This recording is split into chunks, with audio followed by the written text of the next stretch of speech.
malipayong dayong kilom-kilom Subo, Kabisayan ug Mindanao. Kumusta man mo karong hapuna?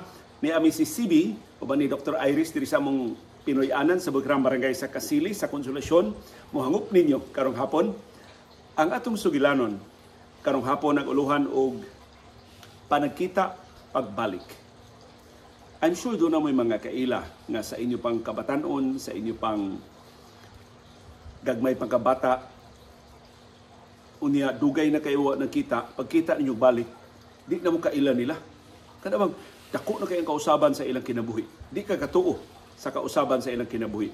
Either gikan sa ilang pagkaubos kaniadto ngadto sa ilang pagkataas na karon o gikan sa ilang pagkataas kaniadto ngadto sa ilang pagkaubos na karon. Mao na akong sentro sa akong sugilanon karong hapuna aron pag padayag sa akong kahibong katalagsaon sa kinabuhi. Kadako sa tanghaga sa kinabuhi. Nganong ang labing ubos wabot man sa kinapungkayan. Nganong ang naas kinatasaan putugsan man sa kinaubsan. Tanawa lang ng atong politika. Pila ka tuig ang nilabay kinsa may expect nga katong wa gid mayor sa siyudad sa Davao, wa gid na kaila gawas sa taga Davao. Napopular siya pero dili popularidad nga maayo kundi tungod sa iyang pagka-enforcer, tungod sa iyang pagkamalakturon sa balaod. Nahimo na tong presidente. Unya ang iyang giisip nga mga atraso niya, katong mga mapahitason kay niya, ani amin. Niluhod siyang atubangan. So, si kanhi Presidente Rodrigo Duterte respect nga mahimo tong presidente. O siyang pagka-presidente, murag balitok ang tanan. Ang mga hawd kaayo, ang mga wa mo tagad niya kaniadto, mo na siya wa niya tagda. O katong mga nisip-sip, gipaubos na niya. O kana maka-illustrate nimo sa katong ilang enkwentro ni kanhi Mayor Tami Osmeña nga sila pay mayor, mga dili pa kay sila mga hamtong, hindi naman sa sila mga batanon pagsugod nila pagka-mayor. Sa sila pay bag-o nga mga mayor. Doon na grupo sa mga mayor sa una. Si kanhi Mayor Tami Osmeña sa Cebu City, si anhing Mayor Jesse Robredo nga nahimong DILG Secretary sa Bicol, si Mayor Rodrigo Duterte sa siyudad sa Davao. Doon ay laing duha ka mga mayor. Ako kasiguro kung ang mayor mas kagyan di Oro o kinsa pay laing mayor. Basta 5 na sila ka mga mayor. Nasuod kayo. Kunya magpuli-puli lang nun sila og host. Kung turno ni Duterte ato sila mag-meeting sa Davao. Kung turno ni Tami Osmeña ari sila mag-meeting sa Cebu City. Kung turno ni Jesse Robredo ato sila mag-meeting sa Naga City sa di na mayor si Robredo. So, why makalali silang kasuod? In fact, diha kuno'y krisis sa administrasyon ni kanhi Presidente Rodrigo Duterte, dako kay sila role, silang 5 ka mga mayor sa pag-resolver sa maong conflict. Na fast forward sa 2016, dihang presidente na si Duterte, nagpabiling mayor, naipalagpag ka mayor sa Cebu City si Tami Osmeña. Unya, din sa Cebu City na problema mga Tami sa iyang kampanya kay ang bata-bata ni Duterte ang gitudlo pagka-hepe sa kapolisan din sa Cebu City o sa Police Regional Office. Pulos to adapig sa kontra ni Tami Osmeña. So mura ba og gi-single out nila Tami Osmeña katong gipatay, gidagit ng mga leader ni Tami sa bukiran ng mga barangay. So, si Tami Osmeña ni adto sa Davao. Aron makikita ni Duterte iyang giatol sa sige man tong pauli si Duterte sa Davao. Iyang giatol nga dito si Duterte sa Davao, nakikita siya. Unang timaan ni Tami Osmeña na usab na si kanhi Presidente Rodrigo Duterte, ipahuwat siya og 5 ka oras. 5 ka oras siyang gipahuwat. Di gud ko na mahitabo sa una. Pag-abot ni Tami wala Duterte nag-atang nas pultahan kay nahibaw nang moabot siya. Labaw pang nahibaw si Duterte, presidente na gud kadaghang PSG nga nagpahibaw nya daghang kay sila mga higala nga ni-arrange sa ilang meeting. Ngano na Tami. Pero gipahuwat niya sa Tami Osmeña og 5 ka oras. Ug sa ilang panagtagbo, mura ba og in a very few words, sakto ba ng inilisa, di ba ni tabian kay Tami Osmeña, iyang gipahinuduman si Duterte unsa sila kasuod. Kung namura ba siyang ipasumbingay nga doon ako'y pangayoon nga pabor nimo. Ang iyagong Panginoon nga pabor, di na siya apikihon sa kapulisan ba? Ipagtigbabaw ang balaod, pero di lang siya single out. Di lang siya lakturon mita ang balaod, batok niya. Maura kita yung hangyo. Si Duterte, si Entubag, naingon na presidente ng ko karon. Maura ko na insultin Duterte niya. Presidente na ko karon. So kung nag-expect ka nga ang atong kasuod sa una, matter karon, presidente na ko karon. Kung nag-expect ka, maminaw ko nimo, kay suod kay ta sa una, presidente na ko karon. Ug tuod man. Padayong gihasi ang mga dumadapig ni Osmeña sa mga sakop sa kapulisan dinhi sa Cebu City. Ug dayong eleksyon butang intaw ni Tami Osmeña tanan niyang barangay kapitan ug ilang mga pamilya sa usa ka hotel diha sa Mactan aron nga dili mabiktima, dili mahasi, dili madagit. O nahibaw tanan sa resulta na pilde si Tami Osmeña sa eleksyon. Largely tungod sa aktibo na pagpangampanya sa kapulisan para sa iyang kaatbang. So, lahi nausab ang sitwasyon sa diyang na presidente na si Duterte. And I'm sure di lang si Tami Osmeña mo yung na biktima sa pag-ingon ni Duterte nga presidente na siya karon. Di na siya mao ang kanhi mayor sa Davao nga matayo-tayo lang or nga kanang insultuhon lang or sayon-sayonon lang.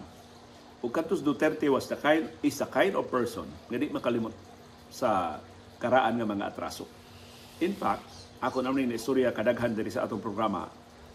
I think ato lang isumpay paghisgot kay relevant sa atong sugilanon karong hapon. Daghan kay nangutana ngano man to si kanhi Health Secretary Francisco Duque III. Wa mo gito tangtanga ni Duterte. Nagkabulilyaso si Duque siyang administrasyon sa wapay pandemya, nisamot pag pandemya na nagkabulingit na gininon ni DOH sa pagsulbong na sa daghan na kay mga kaso sa COVID-19. Ngano wa mo gito tangtanga si Duque? Nibuto ang iskandalo sa family. 42 billion pesos ang kwarta sa DOH na giadto sa procurement service sa Department of Budget and Management, karunahan ang mga transaksyon. Wa gid tangtanga si Duque. Ang rason, sugilanon nga dinhi mahitabo sa Subo. Usa no kadako kay tigom ipahigayon diha sa Shangri-La sa Mactan. Usa sa giimbitar si kanhi presidente Rodrigo Duterte. Popular naman to siya nga mayor sa siyudad sa Davao. Pero dili siya mao guest speaker. Muraog usa lang siya sa mga participants sa kalihukan. Si Duterte kuno, di man gina mo tunga on time, nagsugod na ang programa pag abot niya sa Shangri-La. Wa siya musuda yun. Eh, wa may nisugat niya. Ano pag nag-expect siya, giimbitar man siya, doon at least nakailan niya, musugat niya, mupahimutan niya lingkuranan. Wa may nisugat niya. So nagbarog-barog lang kuno siya dito sa gawas sa venue. Pero nahibaw gud siya, nagsugod ng kalihukan, daghan na kayo ang mga magsudgawas ba, ang mga mayor. Unya, uban, mutagad niya, kasagaran ni mutagad niya, labay-labayan lang siya, labi na sa mga cabinet secretaries. Usa kuno sa ligawas ug timbaya gid siya si kanhi Health Secretary Francisco Duque III.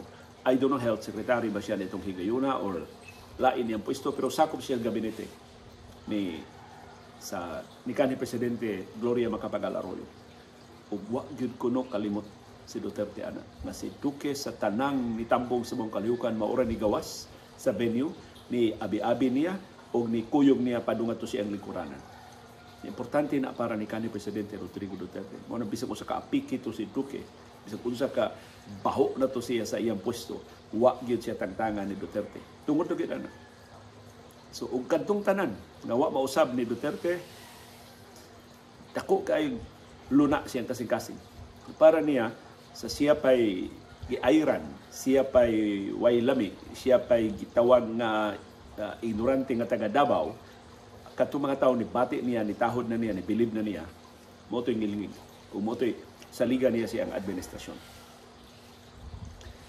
So mao na ang sugilanon nga akong ihapin sa mga personal nga mga kasinatian nako og sa ako mga minahal sa kinabuhi. Sa way dapig-dapig unahon nato si Iris. Kini silang Iris, estudyante man siya sa St. Teresa's College. Close kay na ang mga estudyante sa STC. Bisag Naggraduar na sila, doon na sila ilang mga negosyo, doon na sila ilang mga profesyon, napali na silang nagkalilaing kanasuran sa kalibutan. Close gihapon kay ni sila, inig-reunion as in manglupad ni sila padung din ni Subo aron magtapok diha sa St. Teresa's College. Doon na sila teacher sa una. Kasagaran teacher sa STC sa una, babae. Kantura ko nung teacher ang laki. Murasag ako sa pagtudo na ko sa STC, amot pila rami kabuok nga laki na teacher diya sa STC. Kasagaran babae yun. Pero ato ko nung higayon na kantura yung ilang teacher nga usa, mauro gito yung laki. Unya, ang teacher ko nung ko na bang, di sad ba yung batasan, nga na bang, amugiroon sad, arrogante sad, bright kaayo, pero di pa sad maayo managad sa mga estudyante. So, in other words, wag sila ma-impress sa mga teacher. Mga fourth year high school naman tayo sila. So, mga kuan na ba? Mga kiat na, doon na mga opinionated na, doon na ilang kaugalingon ng mga panghuna-huna, di na tayo ma-impress. Anam sa unsay kalidad sa ilang mga teachers. Basta, wag yun ko no, nakalimot na sila atong mga teacher. Sus, kausa, nag-reunion sila sa STC, tapok silang tanan dito. Ang guest speaker, familiar man ang ngan? Kinsa may guest speaker? Sus, ang guest speaker, ila man ang teacher. Ano na guest speaker man siya? Saan naman yung ranggo karon? Ang presidente na itong gigayon na si Fidel Ramos. O ang ilang teacher mo, chief of staff. Ika ni Presidente Fidel Ramos. Pati nakuha ng ranggo tinood. Mura kag little president. Mura siyang executive secretary ni Ramos. Mura chief of staff, dili executive secretary. So sinaligan ba? Naagit siya sa opisina ni kanhi Presidente Fidel Ramos. So, huwag sila mag-expect. Nga katong mga teacher, dili kay impressive siyang pagtudo diya sa St. Teresa's College sa Cebu City na himong usas labing dakong opisyal sa administrasyon ni kanhi Presidente Fidel Ramos. Now, of course, pagkahuman na sa termino ni Ramos, tungkol sa maayon niyang serbisyos Malacanang, nahimo siyang kongresista sa Negros Occidental, kay Ilonggo man to. Unya, nahimo siyang diplomat, nahimo siyang dakong opisyal sa Department of Foreign Affairs. So, huwag yung mag-expect silang Iris nga ilang teacher, na ilalang binuangan. Usa sila, nahimo dakong opisyal sa gobyerno, usa sila binuang nga di kayo makalimutan ni Iris. Niingon ko na ang teacher nga, okay class, we'll go to the physics laboratory. Ato sila sa lab sa physics sa STC. So, niuna ko na ang teacher kay iyang i-arrange sa laboratory nga adto na sila dito mag-lecture. Moton sa ilang i-lecture, basta adto sila sa laboratory sa physics. Susto naman ko na usa ka estudyante ningon. Ang musunod ni Mr. So-and-so, di lato nganlan angan sa maestro, in love ni Mr. So-and-so. Kaya ilang mga teacher na tago ng Miss o Mr. Sus, wag yun no bisan usa nila ka sakop ilang classmate nga ni adto. Mauwaw man nga pasang ilang in love, gani man sa kay dagway ang ilang teacher. Unya ang presidente kuno sa klase ni barog na nga, I'm the president of this class. How can we explain to Mr. So-and-so nga dili ta mo adto sa laboratory, giyer batang ipaadto. So gisungog na yun, in love ni siya ni Mr. So-and-so. Basta for 40 minutes sa ilang klase, wa gibisan usang ni sunod dito ni sa physics laboratory. Diha ra silang classrooms, nagsigira og tabi. So perting sukuha sa teacher, gibalik sila sa classroom, giingnan sila sa teacher, are you staging a strike? Are you staging a protest against my class? Against my being your teacher? So, dagan kay istorya ang teacher. Kanto na ilang presidente mo intay ni pasabot na sir. Giingnan mo gud sir nga kinsay masunod nimo na in love nimo. Nya wa man gyud gusto ma in love nimo sir. Wa may gusto masungugan na ma in love nimo. So, katawa na lang ang teacher sa ilang katinawan. So, wa sila mag-expect ang teacher nga para nila dili impressive na himong usas labing dakong opisyal sa administrasyon ni kanhi Presidente Fidel Ramos. Karong bag-usab, di ko mag-isgot ngan, parintig yapong Iris, ang ilang klase sa high school nag-reunion. Diha sila mag-reunion sa New Star. Yung kanya New Star, usa na sa bag-o kay nga mga lugar din sa ato nga daghan kay mga lami nga mga kananan. Pero mo'y kinamahalan din sa Subo. Mahal kay na mga restaurants diha sa New Star. So, ang ilang klase nakasabot adto sila mag reunion sa kutob lang sa naabtan ba diri, dili ko dako nga reunion, dili tibok batch nila, sa ilo lang yung klase. Ya, pila raman sila nga diya sa Subo, ang uban to naman sa ubang kanasuran, o sa ubang lugar sa Pilipinas. So dili kay sila daghan. Sa ila pagtuo, sus pagtunga ko no, pati madaghanan ni tunga. Unya ang ilang gibook nga venue sa New Star, pati ng gamaya. Kay gamay raman sa ilang budget, iba kay dako sila kapangandam baka ayo. So na problema na suno-suno to pag igo ani gamay kay itong venue niya, pati daghanan nito nga. Kana bitaw ang style bitaw sa invitation na, uy, sulti isi ko ana, sulti isi ko ana. Sus, disugot man niya ang isultian, di pati daghana. Sobra pas na doble ang gidaghanon sa mga nanambong sa aktual nga nito nga sa reunion. Sus, gianghilan jud kuno sila. Una ko nito nga ilang classmates sa high school, lalaki nga classmate nila sa high school. Nakadungog ko na ba, na problema mo sa inyong venue? Gamay ra inyong venue? O lagi, ilang giingnan tong ilang classmates sa high school. Siya, oy, naigibok si Mayor Rama din wa man mo tungas mayor, dito madayon among kalihukan. Kamu lay occupy. Usas sa mga suites sa New Star Hotel, gibok ni Cebu City Mayor Mike Rama, wa madayon ang kalihukan, kay si Mayor Rama wa somewhere else na sangit, wa katunga sa iyang kaugalingong kalihukan, gibayran na to sa Cebu City Hall, sila mao'y gipagamit sa suite. Kaya ang ilan ng classmates sa high school, dako kayong opisyal, usas labing sinaligan ni Cebu City Mayor Mike Rama, di lang natungan lang. So, wag gid sila mag-expect. Ang ilang classmate, nga wag nila imbitahan sa ilang reunion, mao'y nakatabang nila sa papangita og venue. Nya instant ang venue perting ninduta hinon sa venue nga ilang nahimutangan perting dakua kay gianda man to para unta sa usas mga kalihukan sa Cebu City Hall. Kaya mo say tihik-tihik og ginastuhay kanang administrasyon ni Mayor Rama karon. So ingon ana ang mga sugilanon na wa ka mag-expect ba hilabihan ka talagsaon. Usa ka sugilan si Iris Yapon kang Iris Yapon ning istorya. Apil na ko ang istorya ha. Kaya nung dumadong pagkahuman sa bagyong Yolanda, unya naguba ang mga simbahan dito sa Northern Cebu. Si anhing Dr. Jose Sedodong Gulyas, ang among publisher sa The Freeman ni Adto, relihiyoso man ito si Sedodong. Siya ni angkon sa nipasalik sa simbahan, iyang ipaayo ang simbahan sa Tapilon, diha sa Daan Bantayan. Guba kay na simbahan sa Tapilon. Pagkahuman ng trabaho, nindot na kayo, balik ang kanindot sa simbahan sa Tapilon. Giimbitar mi sa Dodong, na adto ta dito kay utamong ta sa misa, pahinungod sa pagkahumana sa simbahan, niya adto na sa taman hapon dito sa Daan Bantayan. Early dinner lang ko, daron sayo kay mga makapauli. Susugot ng Iris, dito ni sa Dodong, kuyog ni Ma'am Nena, ang iyang asawa, o sa ubang kadakuan sa University of the Visayas. Kami ready taga UV na dito. So dito misa na ang mga pari, ang misa kung selebrada ang ipahigayon, ang nangusa misa si Cebu Archbishop Jose Palma.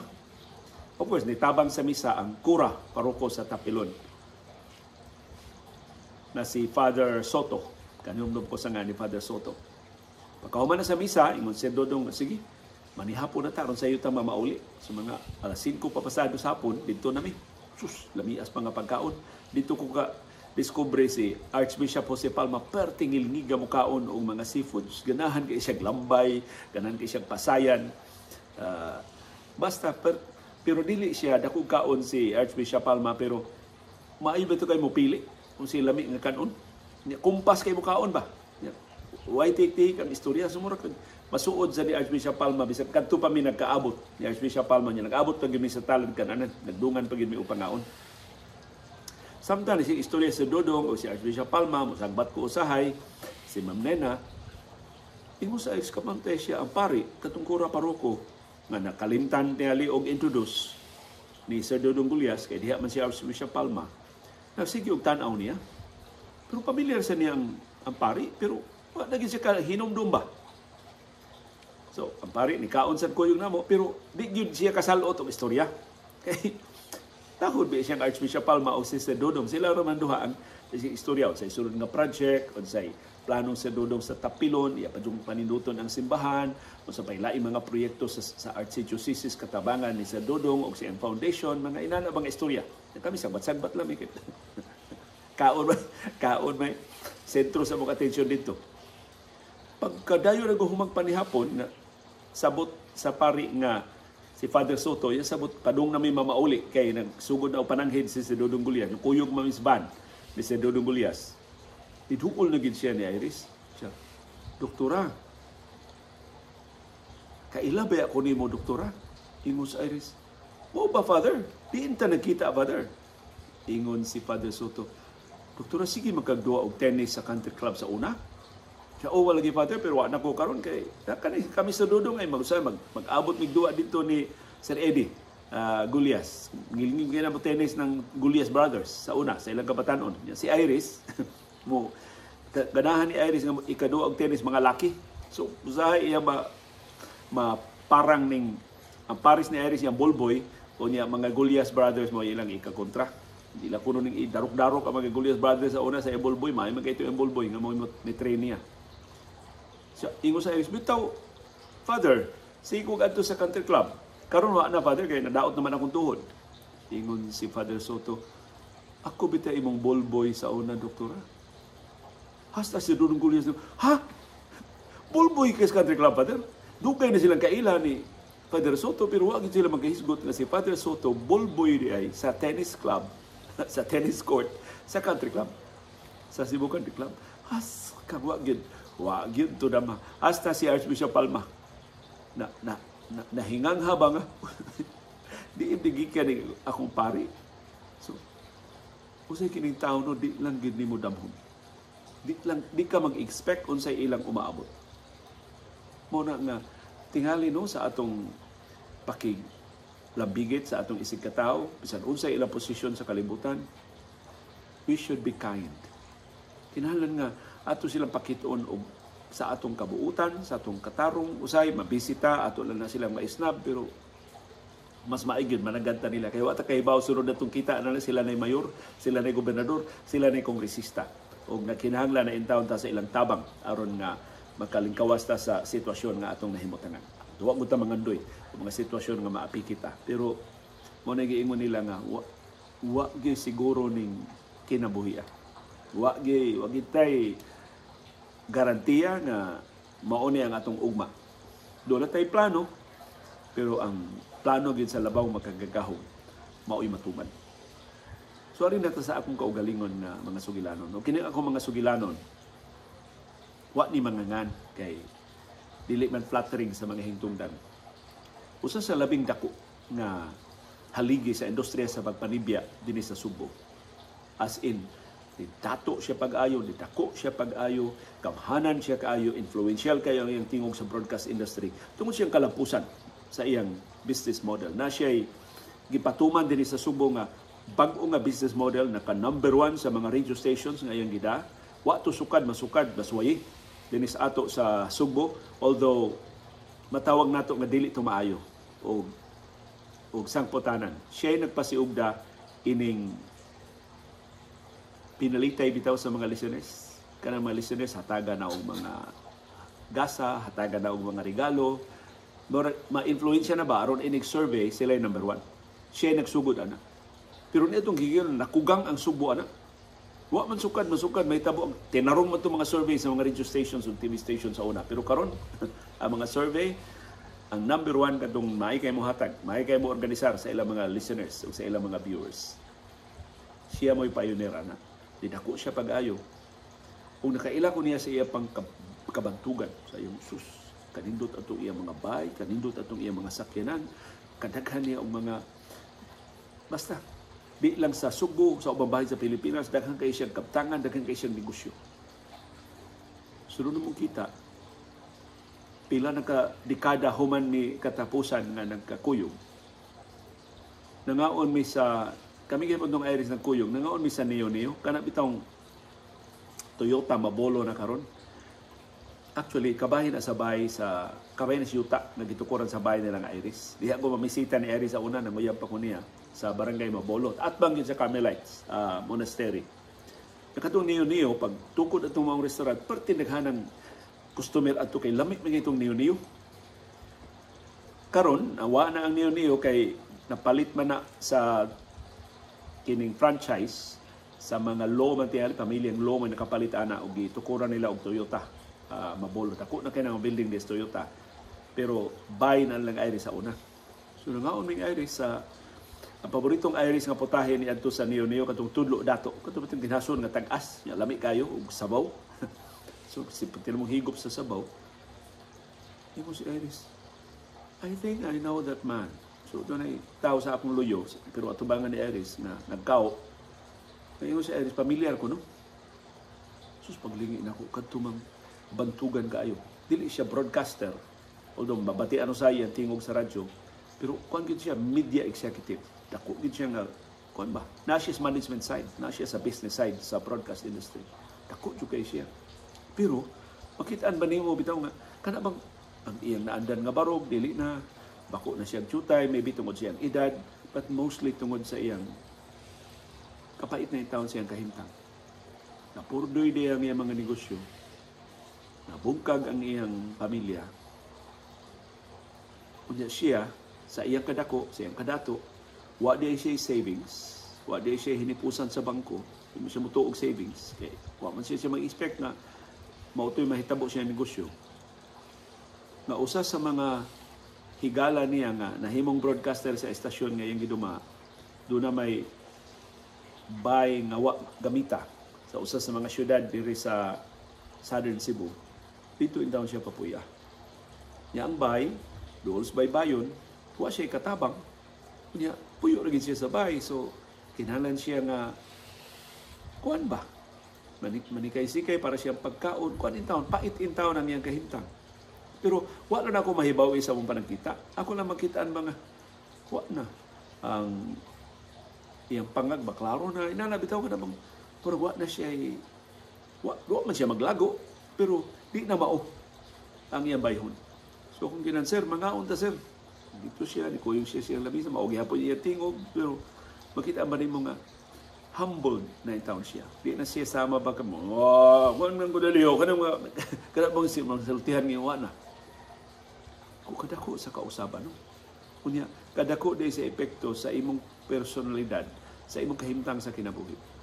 Kaniadto nga ang tibok organisasyon naghangad niya, tisar kay siya barog karon nga mura in taon og gikaluy-an lang siya sa mga higala, naapektuhan sab ang iyang sinultihan, ang iyang linihukan, ang iyang barog di na kaytoyhan.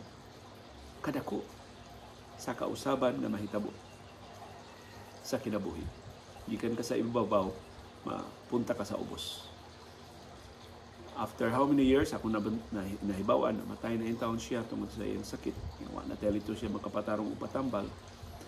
So, usa to siya sa mga di ko katuo sa kapaspas sa iyang paghagsa gikan sa iyang kabantugan sa broadcast industry dinhi sa Subo.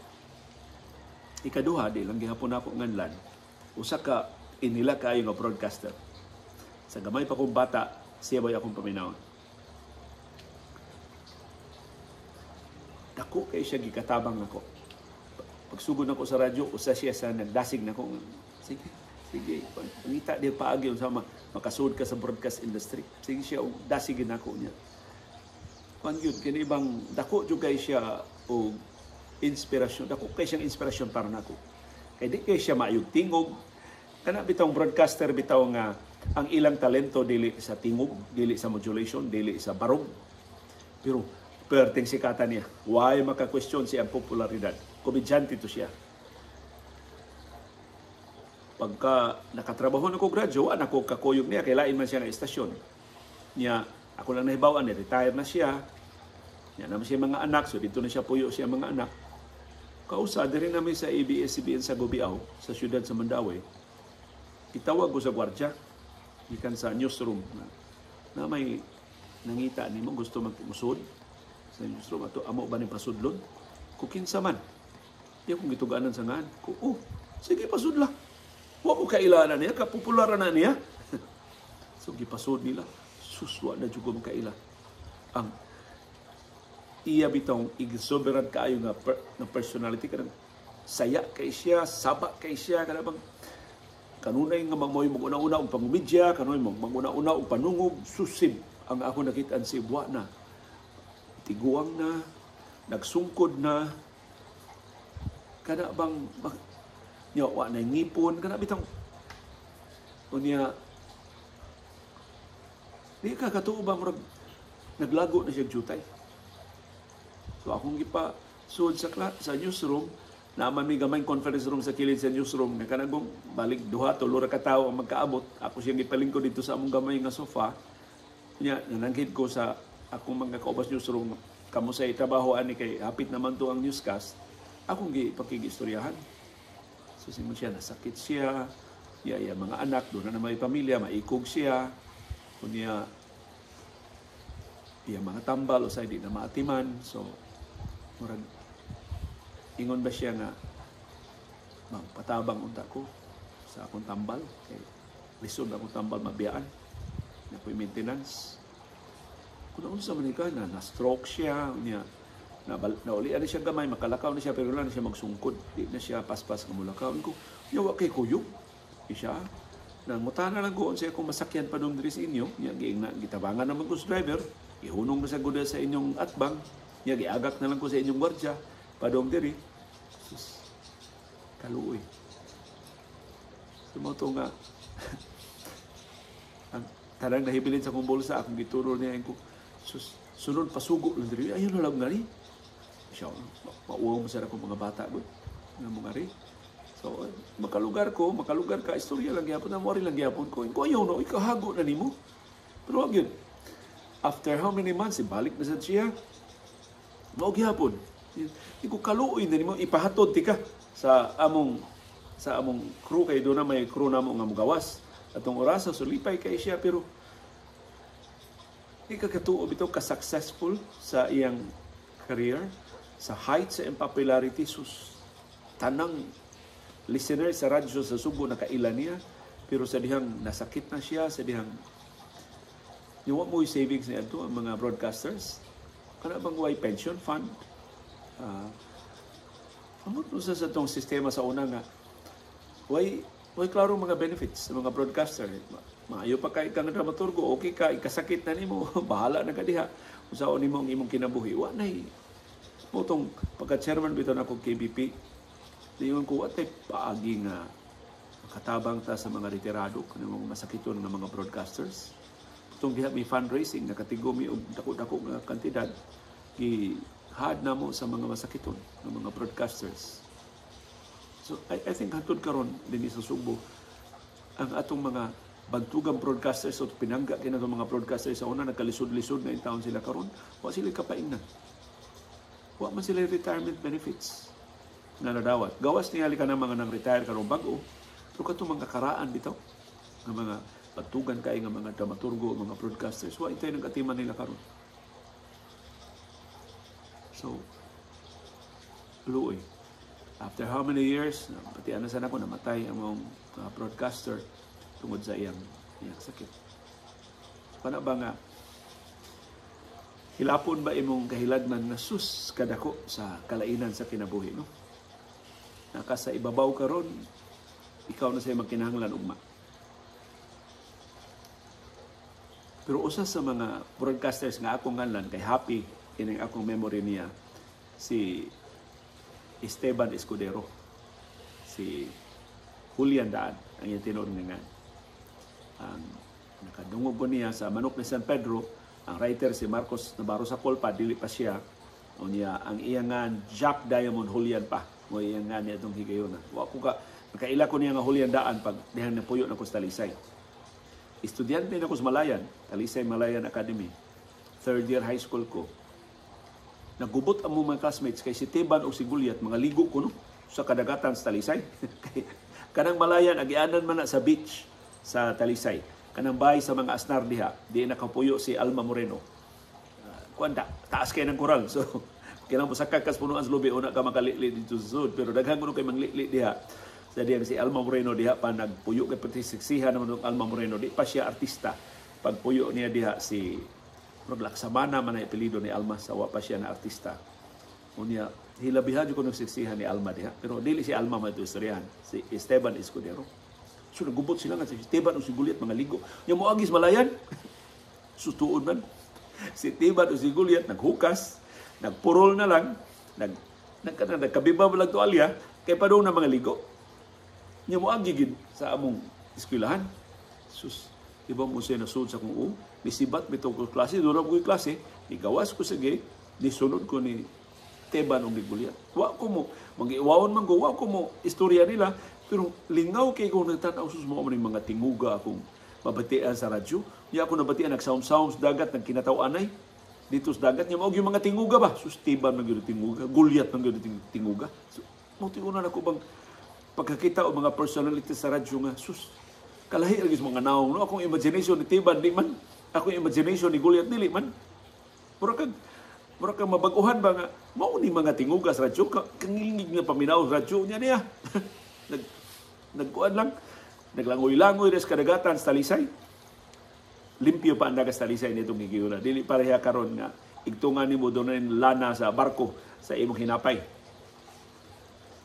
So tungod adto, magsini kog atang nga sila din si Gulyat o si Teban kun why dramas Mindanao, why dramas Bohol. Mag-abot din sa kay bata pa man to si Gulyat sagop-sagop ra man tong Teban. Unya amigo na kay sila nga mukuyog si Gulyat og kaligo ni Esteban Escudero. Sumuti akong nailhan ni Teban nga wa gyud mihangin si Esteban Escudero, kamalampuso na niya ato, hantod na politiko na siya, na board member na siya, na vice gobernador na siya. So si Esteban Escudero mao man gihapon. Sunod na mong kita ni Esteban Escudero ni Julian Daan, diyas bayan na ni Classmate Yul Julia. Kanang mga party sa bayan ni Classmate Yul, nga imbitahon ni, naaman sad si Teban o si Yuli, si karon board member Yuli Daan, karon namatay na si Teban. Naagyod niyo ang tinagdan ni Teban, wa gyud mausab nga wa bay hangin ba. Kada bang of course nagbarong siya kay gikan siya sa opisina, pero iya tinagdan sa mga bugoy, sa mga tindero, sa mga tindera, sa mga ordinaryo nga mga lulupyo sa Talisay, makaingon jud ka dili plastic. Wa gyud toy pildi-pildi Esteban bisag unsay daganan. Na konsehal na lang to sa Talisay, wa gyud toy pildi-pildi si Esteban Escudero. Sunod na mong kita niya kadtong haya in town ni Anhing Marlon Bilieta. Ihaya man to sa Anhing Marlon diya sa St. Peter sa Imos. Nya parte daghan ng tao. Tanang mga minatay dito, why makalupig sa kadagas mga tao nga nitapok dito sa haya ni Anhing Marlon Bilieta. Unya, mura tong instant program ba? Nagpasalamat lang ko sa tanang mga nitambong. Unya, akong gipahibaw ang schedule sa lubong ni Marlon. Kay gipalihog man ko ni Hazel, ang biyuda ni Marlon, o sa pamilya nga ipahibaw ang mga detalye sa misa, kano sa ibalhin na patayng lawas sa ilang bahay sa Talisay, pero mohapit ka diyot sa ABS-CBN. So, mote akong mga pahibaw. Sus, diha minisugyot na. Liyo, pasultihas, Teban! Basta, akong palihog si board member ng Esteban na to. Si Esteban is kung barug bitaw na wa na. Mauro to'y haya nga perting alegriha. Ang mga primero na hinungdom siya sa ilang kaagi ni Marlon, sa ilang mga istorya ni Marlon, wa na ginahunong ang pasiaw ni Esteban Escudero kung gilungiga ni Esteban Escudero. As in, kana bitaw mga istorya, bitaw nga putol. Kanang gipakaingon nun, kanina nahutlan na istorya. Ay, hanapan na pa ilaing istorya. Kini, mauna na katapos na rin. Arahas ka, naghanap pa sunod nga istorya. As in, why putol? Ikaw na lang, magsakit na lang mo tiyan ng katawa ni Esteban Escudero. Kutong lisod kaayo katong nahibaw na ko nga seryoso na iyang sakit, dili kapahibaw sa publiko, pero seryoso na sakit ni Esteban Escudero. Nag-uol kay ko kasus kadako sa kalipay na nahatag ni Esteban Escudero sa iyang lifetime. Pareha ni Anhing Marlon Bilieta. Si Marlon masayo nga gikuha, pero si Esteban Escudero bisan sa iyang pagkapolitiko, wa siya ma-spoiled, wa siya mahugaw sa politika, wa siya mausab sa kamayo niyang tao. So, muna ang pipila sa mga personalidad na akong ikasugilo ninyo sa dako kayong kausaban nila. Lain pa yun, nagtugan sa nga broadcaster, pero maestro sa usa ka universidad din sa Subo. Niya si Iris, nakatambong sa usa siya mga klase. Dili gud siya estudyante adto, pero mura ba og kani adto gud ang mga klase, pwede man ka mo sit-in. I-sit-in siya sa klase. Sus, kurata niya. Kaya naghisgot ang mga broadcaster na, ano mutuo mo o Ginoo? Mutuo lang mo Ginoo kung wala mo'y rason. Mutuo lang mo Ginoo kung wala na mo'y argumento. Maingon naman ka tungkol sa Ginoo. Ay, mutuo Ginoo. Kanang Ginoo mugna ra na sunahuna sa mga pare ug sa mga obispo. Dili na tinuod nga dunay Ginoo. Moy ang silutihan.